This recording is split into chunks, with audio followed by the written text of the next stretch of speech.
waiting for this moment for so long. The person who's there with us today, I've been following her, I think, for the last at least 1.5 years. Forcing my kids to sit on TV at 9 o'clock prime time and everybody else is fighting on the other channels. There is one person's voice I want to hear. There is one person's analytics I want to know. There is one person's confidence I want to see. So Palki, you are that person, a graduate or postgraduate in journalism and mass comm from Jaipur. I mean, small town girl, holds a degree in French, very evident from the, I think the pronunciation, whenever you speak French on TV, one can easily make out. You talk from geopolitics to climate change to space missions to social media trends. You pick on topics which are super relevant. Your Gravitas at 9 o'clock prime time is something that is a must to follow because it not only has, like I said, the relevance of the world, but also so much that you put behind it. The kind of work from data collection to also, getting the deep analysis that you bring in. And with super confidence that you have in the public speaking sphere, I really want to know about it. And I'm sure a lot of women want to know about it. We will start by saying, welcome. This is a SecondAct podcast, something which I started just as the instrument of transformation for people, where somebody's story can shift somebody's life. So you are that person who will bring in so much value. So thank you for joining in. Thank you for being with me on this screen. And I'm just loving it. So welcome, Palki. Thank you so much. Thank you. What a glowing introduction. Thank you very much. You should be our brand ambassador for WION. You've said such great things about the channel and me. Thank you. And I'm very happy to be here, Archana. We've been planning this for a while now. I'm so glad we could finally sit down and do it. Yeah, I always wanted to be the news anchor, I always wanted to be the RJ and I didn't know where to begin. And I always thought if you didn't have certain kind of knowledge, like, for music, I must know all the genres and then only I can probably be the RJ. Or for news, I must be so politically aligned. At least my knowledge in politics should be so high. I did political science in college, but I hated political science. So I don't know, what do you have to say to people like me who want to be in the sphere of news or like in the domain of public speaking, but feel one less all the time? First thing I want to tell you is that there is never a perfect time or a perfect moment or the perfect planning. Now I'm ready to be an RJ. Now I know enough about music, or now I'm ready to be an anchor, because I know you never know enough. And it's a constant learning process. So if you really feel, and there are some things that you call your jobs and there are some things that are your calling, and you're naturally attracted towards it. So as you say that you've not done it for a very long time and you have a very long career behind you, but you're doing it and you're doing it fabulously. So perhaps you always had it in you and you just needed that little nudge. So there is no perfect, I wouldn't say that news anchors know everything about everything, or they know everything about geopolitics, or RJs know everything about music. You work hard and you go with your gut feeling, and I think you see where it takes you. So the same with public speaking, you have to be comfortable with yourself. And that's the place to begin. So how did it all start for you? I mean, were you always that confident Palki who's sitting in front of, billions of people today and changing lives? Or how did your journey really unfold? No, I was not always this confident. I had my moments, very many of them, where I felt that I was doubting myself. I started performing on stage very early in life, and for that I would give credit to my mother, even in things that I was not very good. Like, she made me participate in a lot of dance performances. I still have 2 left feet, I'm horrible, but she thought I was a great dancer and I could do it, so she pushed me to do it and I did it.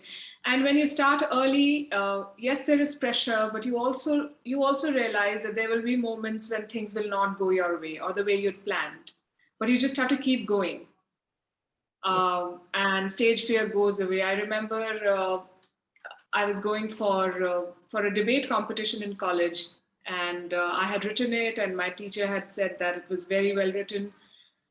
And then just before I was going to go on stage, she called me aside and she said, I want you to sit down, forget about everything, take a deep breath, and then take one more and one more. And don't think about anyone, and just go and say what you have to say. So that's where it starts. And then slowly you get used to it. And the more you know the subject, the more confident you are. So you would have seen that once journalists start doing it day in and day out, they can report from anywhere. There is a crowd behind you, people are cheering, people are shouting slogans, all sorts of things. You just follow your train of thought and you say what you have to say. So it comes with practice, I guess. So did you join the traditional, journalism, like journalism writing for columns in the paper, or what did you actually do to finally sit on, the chair that you're sitting today? Were you always groomed to do it, or did you start with what most journalists do, like trying to be in the battlefield? They aspire to be, but I don't know how you started. No, when I started, things were a little different. I think TV news was still finding its feet. 24-hour news channels were a very new thing. I'm talking about 20 years ago. Yeah. And I always say that I'm a journalist by accident, but I love being where I am once that happy accident happened. So I was approached by Doordarshan to do a show. To do a news broadcast, and they said I will have to sit for an interview first and see how I perform. And I don't think I was very good with the interview. I did not. I was in college and I thought it was just for fun and let's just go and see what happens. But I found some very good mentors very early in my career, and they told me that I have to take it seriously, that all jobs are serious business, and I have potential and I should focus. So that's where I began. So I started television straight away from the anchor's chair, which is not done anymore now. In hindsight, if I could have done it differently, maybe I would have been a reporter first, gone through the grind a little more, and then gone on to become an anchor. That gives you more confidence, more depth, and so on. But those were the times, and well, it didn't turn out so bad. Looking back, but I did write for Hindustan Times as well for a while, and in the years that followed, I have done some reporting. If not a lot, I do go once in a while outside on the field and do things. But I would say that I've been in all parts of a television newsroom. So I've been on the desk, I've been on the reporter's desk, I've been on the anchor's chair.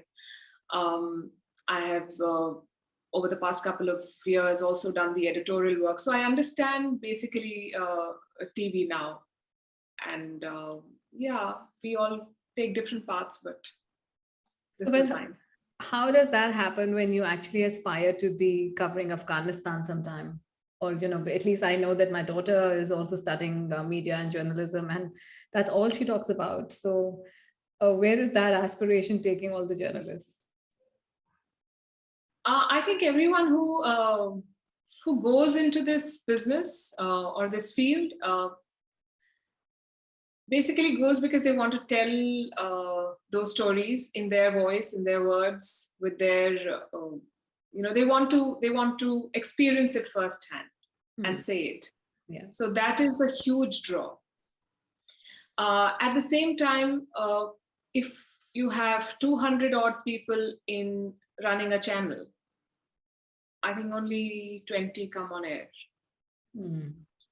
And once you learn how media functions, you realize that those 20 are not necessarily the most important people. Yeah. There are very important contributors who do not come on screen. And I think that somehow they're better professionals than us, because once you're on the screen or once you get a byline in the paper, you get hooked to the idea, ki mera aa raha hai. But think of the person who is writing your story, or who is editing your story, or making your graphics, or part of the technical team. Their face, their name never appears, but they own the product and they want to make it look good. And those are the people who make TV channels and newspapers successful. But yes, when people start out, everyone wants to hold that mic and say, reporting from such and such place. such person, there is a thrill to it. I wouldn't deny that. Yeah. Yes. So going back to where you started, of course, it was a very regular news reading till some years ago. And now, of course, the 9 o'clock is all about debates. It's all about, putting your point of view. Anybody who has the voice says it, who doesn't have the voice, poor thing, they're just quiet on the screen.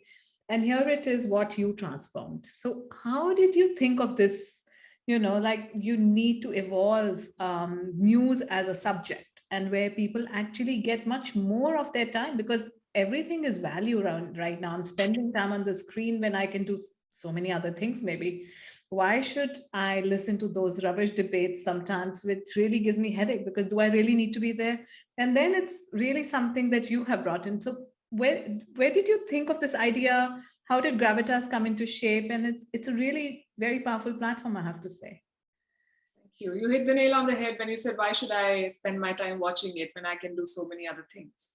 Yeah. So that is the rule of thumb that we follow. Will you watch the story you're showing to the audience? Yeah. If it were to be your day off, or if you were on a vacation, or if you were in a different profession, would you watch this news bulletin that you've produced today? If you wouldn't, then you should not do it.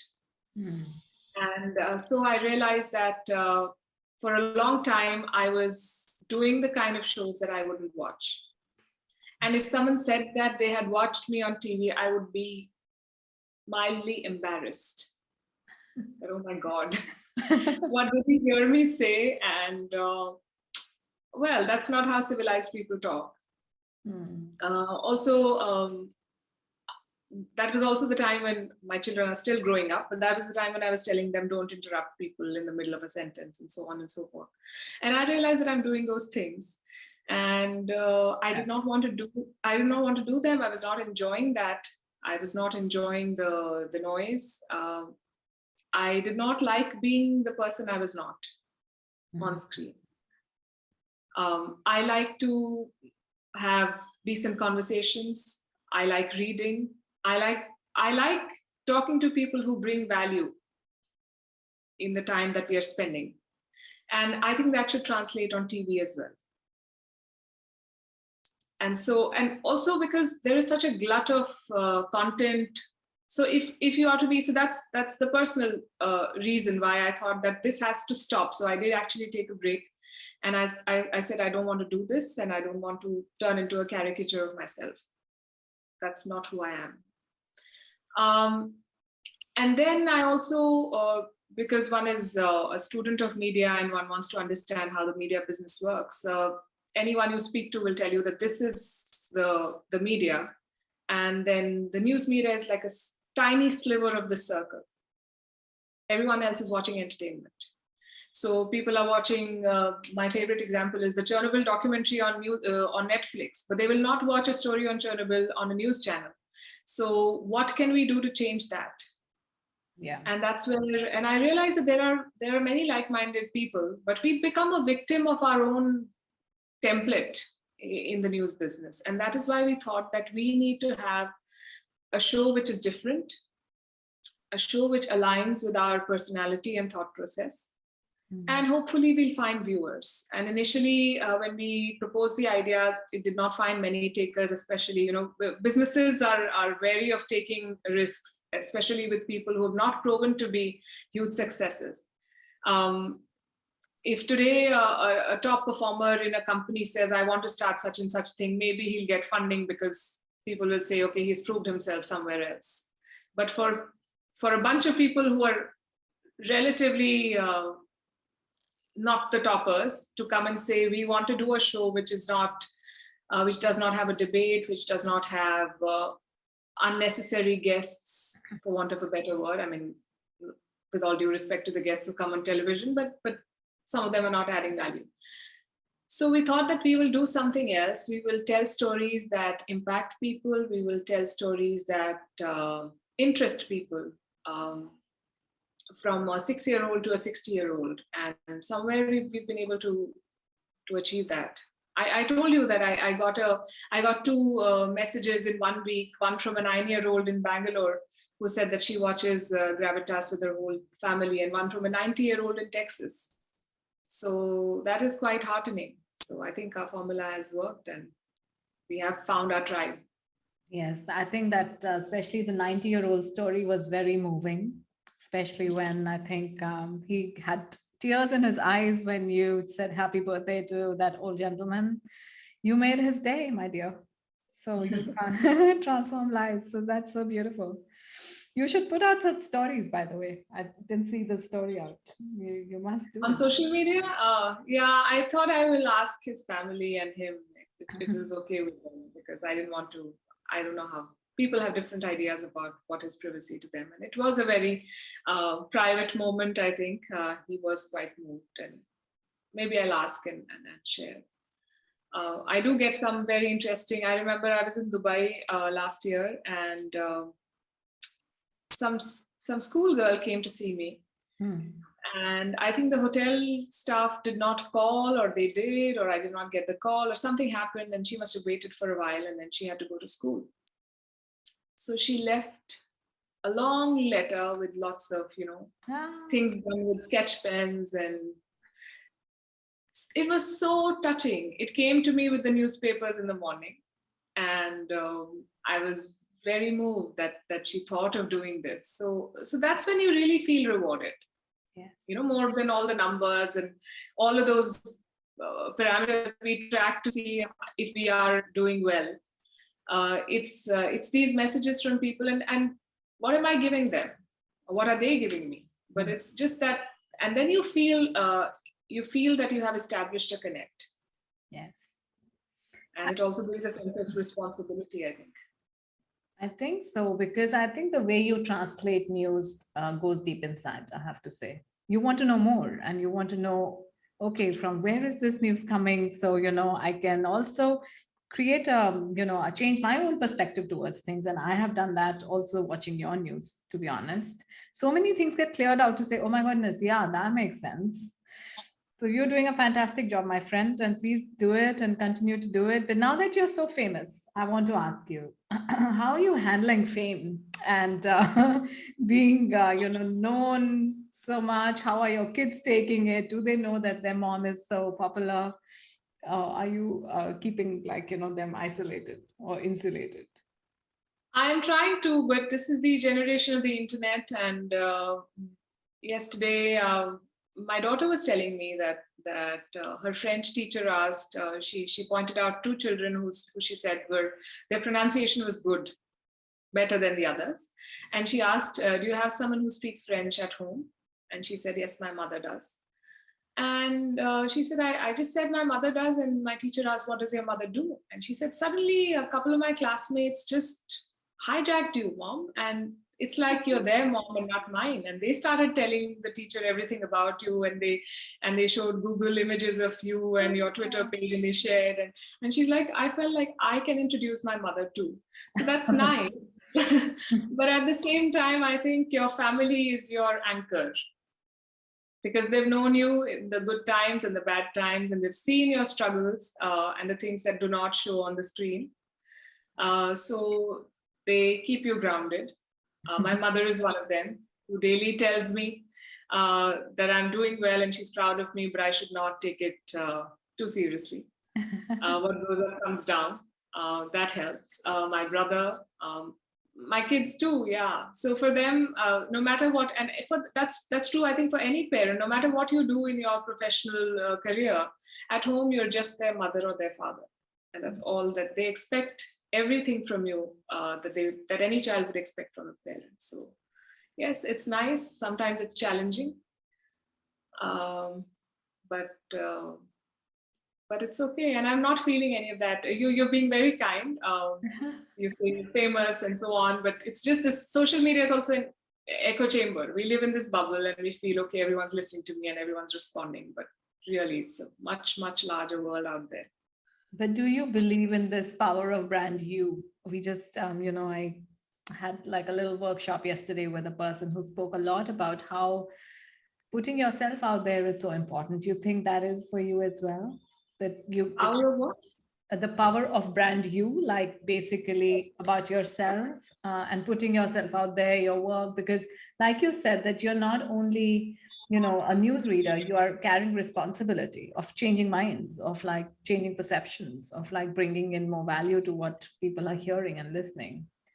So do you think it's important for people who also get, to in a certain point in life to also, be out there to just bring yourself more open, because you're a very close person? That my question is that you normally would not say much about yourself. We know about your work, but do you think that it will be nice if people know a little more about Palki, her, what she likes to do, what brings her this aura, and what have you got really or done for yourself to be here in this position, so that so many people can be really inspirational for them?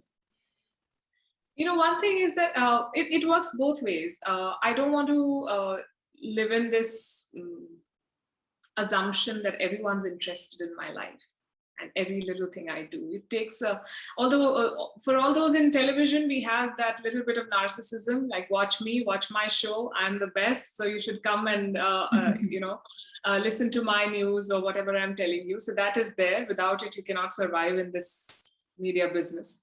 But it's very important to not overdo it, I think, because then you become too full of yourself. So I'm trying to strike that balance somewhere and tell myself that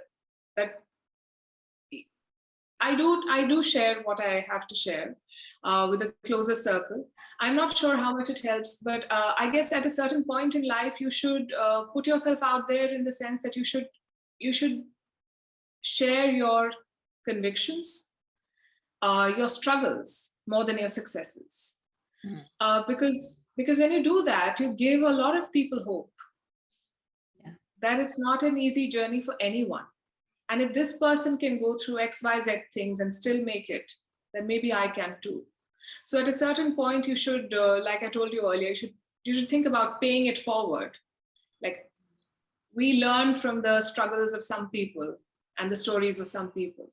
Right. And it's important to then pay it forward and give ideas, or at least trigger some thoughts in the next generation or the people who are following you. So it is important to share, I would say, your struggles more than your successes. Yes, that is true. I totally agree that when you put yourself out there in the most authentic manner, I think that's where even the connect comes. Otherwise, then you're like a person who's just performing, and then I don't know who you are and what do I learn from you, to be honest. And more failures in life, more learnings and more successes thereon. I have learned it the hard way as well in the last 2 years, and still doing. So I don't know if my failures will come more, but I want to stop here now. Sometimes I feel, God, that's it. Okay, like I have gone through this now. That's it. Be kind to me. Yeah. So Palki, what do you have to say to aspirational women? Because there is, everybody talks about inclusion, diversity, and that talks a lot about including women. But this topic has always fascinated me, that why should women be treated somewhere, differently? And why should the topic of inclusion, diversity have women in the forum? Because they should be anyway treated equal. So what are your thoughts on giving a platform to women? How can they aspire to be in certain positions? What should they do? What are your learnings from your own life? So to borrow one term from Sheryl Sandberg, women should lean in, make themselves heard. They will be judged. Women should not expect an easy ride, an easy journey. Nobody's going to make way. Nobody's going to stop talking for you to make your point. You have to make your point when you want to. So that's important, to say what you want to say and do what you want to do when you want to do it. Women have to learn to ask for things. Wow. The right pay, the right space, the right opportunities. I see a lot of times when I'm working on appraisals or when I'm hiring people, men are the first ones to say that I get paid this much and I expect this much more, or I have worked for so many years and I want to lead such and such team. And that's absolutely fair. And women assume that somebody will notice their work and give them what they deserve. So like someone said, that men are judged on their potential and women are judged on their performance. And that's the bias that unfortunately we live with. And it's not just developing countries or societies like ours, it's across the board. You look at Fortune 500 companies, how many of them are headed by women? Biology is not on our side. But the thing that is on our side is that women have a lot of strength. And that shows in the way they juggle a lot of roles. They produce babies, which is not an easy process, no matter what medical science achieves. It takes mental and physical toughness to do that. So why can't it be part of their professional lives as well? If they want something, they just have to go for it. No one is giving it to them on a platter. So we should stop feeling sorry for ourselves and pick up our pen or our whatever it is that we have and just go for it, I think. And this, our generation and the generation that is following, we really don't have an excuse, honestly. We have been given more or less the same education as others, at least you and I, and a lot of other women we know. And we tend to take it for granted at some level, and that's wrong. All the women who are dropping out of the workforce today, thinking that, okay, I've done enough and maybe I don't want to do anymore, or I have a good family, I have a good space. I know at the end of the day, it's about your choice, but you're making the wrong choice. Because by making that choice, you're doing a disservice to an entire generation of women who will follow you and still find only men as bosses. So all the women who are working today, I would ask them to go the whole hog and not quit midway. Sometimes it appears very tough. You've quit, I've quit, you come back. And I would like to believe we've done better when we've come back. And so it's important to have that faith. And this is our service to other women, I think. Absolutely. That when more women are at the top of the ladder, they will help other women rise.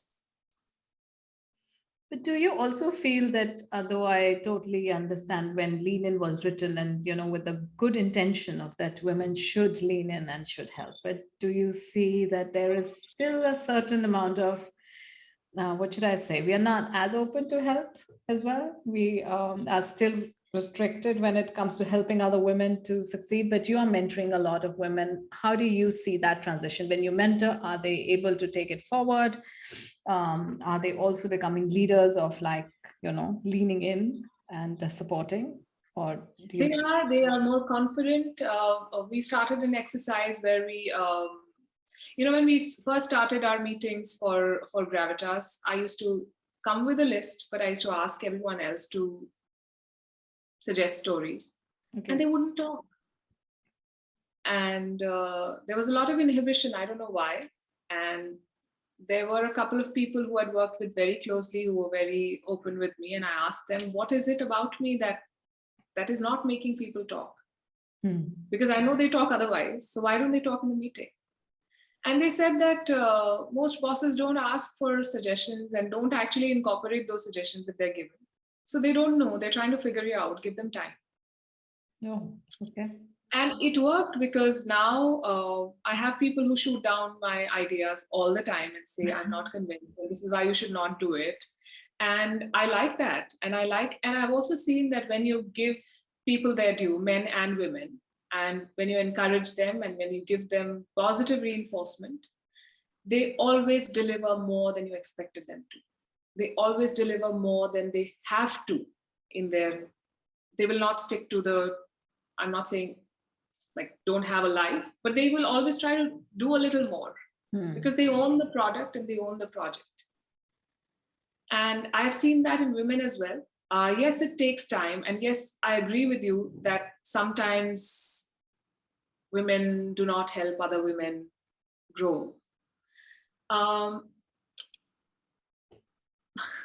I don't know. I also feel that it's because we have a much smaller sample size of women who are in that position to help other women grow.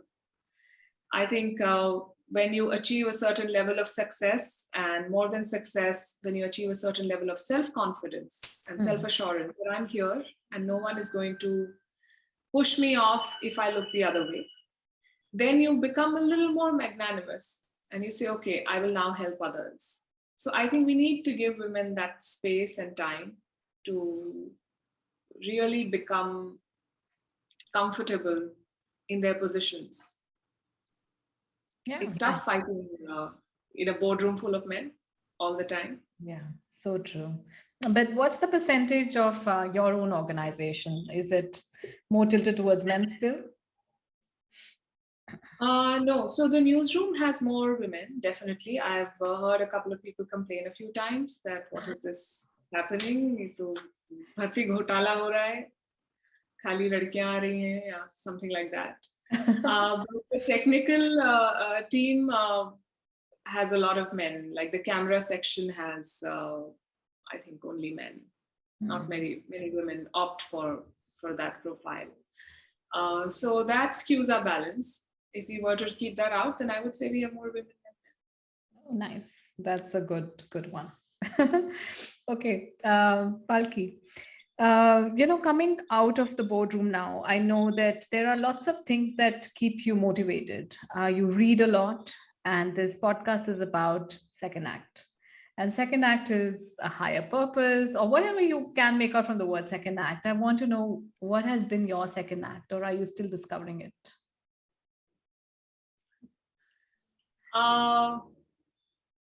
My second act has been, maybe, it's hard to say while you're still in it. But yes, coming back and doing Gravitas was a bit of a second act, because I thought that I'd left the news business for good. And then I couldn't. So I came back. So yes, to that extent, it has been. But like you said, that for me personally, my journey has been about, I wrote about this yesterday, and I often talk about this. So we talk about self-improvement all the time, that we need to do better. Yeah. But nobody is teaching us about self-acceptance. And I think some of us spend a large part of our lives accepting who we are. And it takes time. These are the skills I have, and these are the ones I don't have. And I can work on the ones that I have, maybe try to acquire new ones, but I should make peace with what I have got and then try to build on that. So for me, that my entire journey, personal and professional, has been about that acceptance and improvement. Lovely. And they both go hand in hand, and it's taken me a while to realize that. Like you said, I read a lot. I read a lot of our old texts, religious texts, philosophical texts. And every rereading reveals a little more. And I see it in my life. Like you said, when you see a story and you're like, oh, yes, that makes sense now. So if you read the Bhagavad Gita, the lines are very simple. So those. And people say, karm karo, phal ki chinta mat karo. It's so easy. It's easier said than done. But it takes a lifetime to imbibe it. So true. And to make it a part of your life. So I think on a personal level, I'm just trying to find that spiritual space where I'm content. Then I'll talk about my second act. So with the stressful work that you really have, I mean, it is pretty stressful, and you're on live. Is there any time that you probably messed up and didn't know what to do, or are you able to handle any situation anytime? Of course I've messed up. It would be no fun if I did not. No, I have lots of times.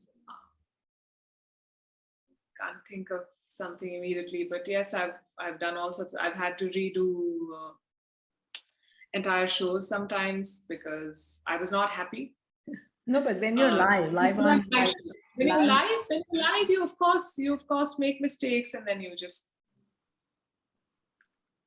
go with it or try to fix it if you can think of it. Then sometimes what trips me is numbers sometimes, especially because we have an international audience and we're trying to talk in dollars and 100,000s and millions all the time. But sometimes I want to add something, underline something, and I want to convey it to my Indian audience. So in my head while talking, I'm trying to calculate millions to crores, and I always get it wrong. And then I have one of my producers saying, "Why do you do this? Please don't do this." So that happens. I'm learning not to do that. Sometimes I forget names in the middle of an interview. That's horrible. So I always see, this is not even an interview, but I'm sitting with a diary and a pen because I'm very, and now that we've had COVID, this is an excuse that I can use liberally, that this is brain fog. But I've had brain fog for forever, I think. And because I'm thinking and then I'm losing the train of my own thoughts, I'm always jotting down. I'm always making notes and writing and talking. Otherwise, I mess up. So tell me one book that has really brought in a lot of thinking, introspection, or some kind of a shift in you. You read so many. How do you firstly, put everything? Do you just read for reading? Do you read for an impact? Or is there anything that shifted in you by any book? Yeah, it's very hard to pick one book. In our last conversation, someone asked me about 3 books, and I couldn't think of 3 books because it's very tough. And books shape you at different stages of your career and age. There was a time when I thought Scarlett O'Hara was the best thing in the world. Gone with the Wind, I thought, my God, this woman has so much grit, and she can take on. And she was not your moral ideal lady. Yes. But she did what she wanted to. And I thought, she is a heroine, yes. Or I was quite inspired by The Fountainhead. Nice. Later in life, of late I've been trying to read the Upanishads. It's been my 2-year project. It's going very slow. But the more I read, the more I realize that this is so rich. And why did I not do it earlier? And I try to tell some of those stories to my children, and they're like, "Don't start this again." But of course.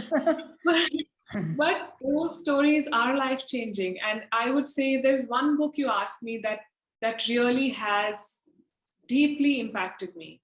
I would say it's the Mahabharata. Oh.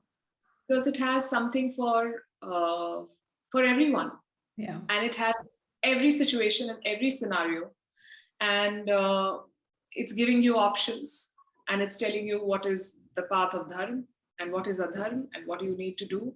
And I remember I was in a talk with some students and they asked me about diplomacy and strategy. And again, I quoted the Mahabharata and I said, look at Krishna. The kind of things he said, all of that is part of our strategic, it is becoming a part of our strategic culture. So at every level in life, I don't know if this is the answer you expected, but the Mahabharata is my go-to book for a lot of things. No, absolutely. I think it talks about human psychology, the way we think, the relationships, the way we perform. It is so layered. It's quite. And the manipulations as well. So it's not only about, just being a good boy or a good girl. It was all about manipulations and how you actually, It's as a means, the end justifies the means in some cases. That's how they explain. So Palki, thanks so much for your time. This is such a nice, I don't want you to go, but, keeping track of the time that I promised. I just want you to leave people who are hearing us with something that you learn probably in life, something that you do in your own personal life to be the person that you are. I think that'll be a good sign off.